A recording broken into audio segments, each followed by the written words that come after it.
If you were to analyze 100 M&A transactions, and our firm has dealt with many times that over the years, invariably the buyer pays too much for the seller and the seller's assets, both tangible and intangible.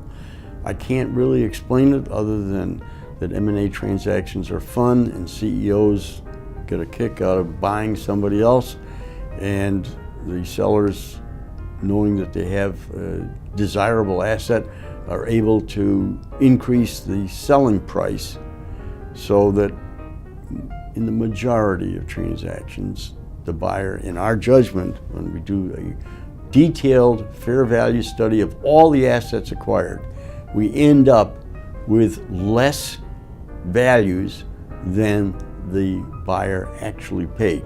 Under the accounting rules, that difference goes into goodwill, and you might draw the conclusion that the larger the goodwill entry on the books, the more overpayment was made.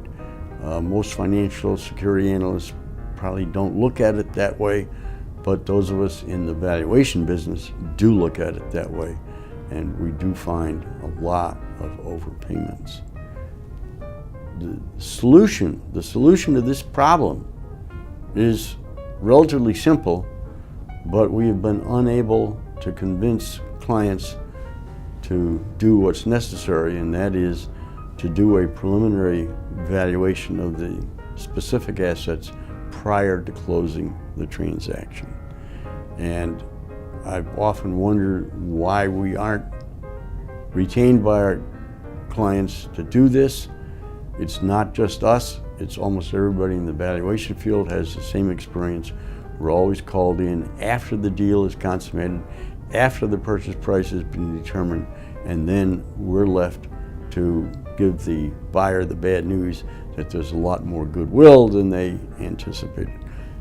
The FASB, when they set up the accounting rules for M&A transactions, very generously suggested that companies did not have to amortize goodwill. They do have to test it for impairment once a year, but most goodwill stays on the books until there's a significant business problem, and then it gets written off in one fell swoop, and the company reports to its shareholders, this is a non-cash charge, don't pay any attention to it. Well, that is an accurate statement, but what they forget to say is that it was real cash that went out the door on day one. So yes, it's not a cash, it's a non-cash charge today, but it was a real cash outlay in prior years.